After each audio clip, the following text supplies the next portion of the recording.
Welcome to BankSocial's Crypto Education Series, where we unpack the mysteries surrounding cryptocurrency and educate the community to build confidence and provide clarity when trading BankSocial token. Here's your host, BankSocial CEO, John Wingate.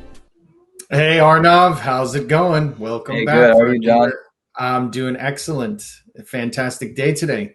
I'm Yes, excited to be here with you talking about a very, very critical component of the future of a lot of tokens, including BankSocial. Very important stuff going over today. Absolutely. Yeah, absolutely. So today's topic is DAOs, social consensus. And so without further ado, let's get into it, Arnav. Let's get to it. So, DAO. John, why don't you tell us exactly what a DAO is and what exactly does DAO really stand for? So DAO, the acronym there, DAO, stands for Decentralized Autonomous Organization. And really, when you're looking at the breakdown of what that means, it's a way for communities to participate in governance in a decentralized manner, meaning there's no single source or small group of authority. And it's really important. And I think as we go through these next few questions, you'll see why it's important, especially for protocols like BankSocial, to have a social governance component to them. Absolutely. Awesome. Yeah. How exactly can a DAO be used for, let's say, self-governance? So the components of a DAO are a proposal and voting system. And so what you really end up with is a mechanism for the community, the stakeholders in the community, to propose a potential in the BankSocial ecosystem. What we're going to end up calling those is BIPs. So the BankSocial Improvement Protocols. And those protocols will be proposed, and then the community will vote on them.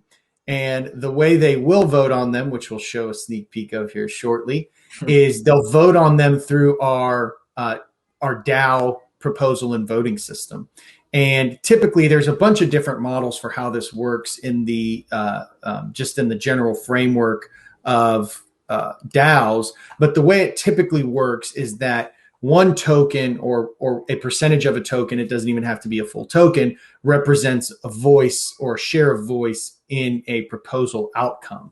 And so a proposal can be anything from, do we want to, in the BankSocial ecosystem at least, do we want to change, one of the variables within the smart contract, for example, the redistribution or the social liquidity pool share? Do we want to change any one of those? Or could be something as simple as making a tweak to, how proposals are even come up with. So it provides a lot of flexibility in the ability for the community to regulate aspects of the DAO, which we are also calling social consensus, because I think that's a little bit easier for people to understand.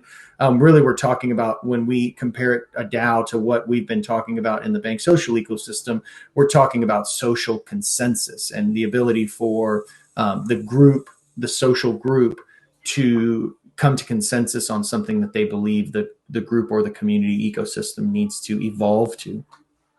Awesome. And just to add on to that, John, it's only for BSocial token holders to vote, right?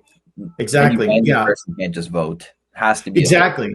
And that's the the value of the ecosystem and the DAO, is that the way the system works. The cool part about it is it takes into consideration, when you connect your wallet and you're voting on a proposal item, a BIP, or an improvement protocol item. In Ethereum, they're called EIPs. We went over that in one of our earlier videos.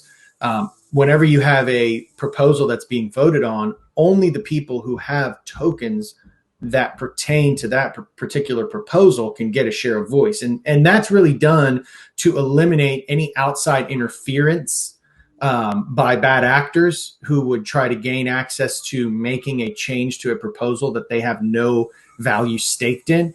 And so that's a critical component of the DAO, is to make sure that only token holders are allowed to participate in proposals and voting on those proposals. And we'll show you here very soon in the next quick segment how that plays out as far as a proposal and a vote, subsequent vote. Perfect. Thanks for clarifying that, John. So Yeah, good question. onto our next question here. So since we went over the self-governance side, what exactly are the benefits of a DAO in a decentralized environment? So you really have, some main tenets of it. The first one being that, of course, just it's decentralized. You're able to spread the decision making from a small group of centralized authoritarians to the consensus of the community. And I think it's proven itself out time and time again that typically, it just like a small group of people doesn't always make the right decisions, a DAO may not always make the right decisions. But I think what we find in this social consensus model versus the prior governance model is that when people have a voice, they tend to, be more involved with the progression or the evolution of the ecosystem in general. And I believe that we'll see a bigger trend towards that as DAOs and social consensus take more of a front seat in this new social capitalistic economy.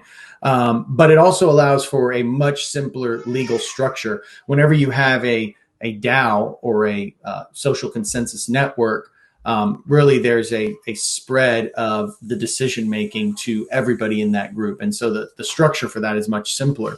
The new social 3.0, web 3.0 model is going to allow us to evolve to a model of doing business that takes it out of the hands of a few people at the top whose only goal is to figure out how they put more money from one side of the table to their side of the table.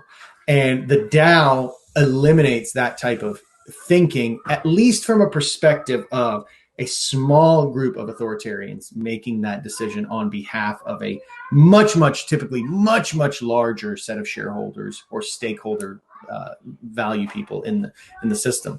And so what we'll do real quick is we'll give a sneak peek into the BankSocial DAO. So let's bring it up real quick. So here we have our BankSocial DAO.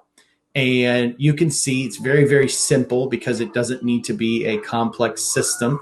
You have the ability to connect your wallet. Once you connect your wallet, this is our first social consensus vote that we have going on here. It's just asking for your thoughts on social consensus. It talks through what the proposal is about, gives some links if necessary, and then you can vote on the actual proposal itself. And then once you vote and you've connected your wallet, it'll show you how many tokens you have and give your share of voice. And so we've been testing out our first proposal here. I think the community is going to be very excited about it when they see this. I know the group that has seen it so far is very excited about it and what it brings us and the capability that it moves us forward to very, very quickly. So I think DAO is the future of how organizations, not all organizations, but definitely decentralized finance specifically. I believe that's a prime model for moving forward in this manner and being very, very effective, quick moving, and then again getting the entire ecosystem involved as opposed to just a few small shareholders at the top. Absolutely. It's going to be a big step for BankSocial as well. It's going to be a big part of our. We are so excited about it. I can't tell you. It's huge. It's huge. It opens up the world of possibilities now that we have this implemented. So I think we covered basically everything for today.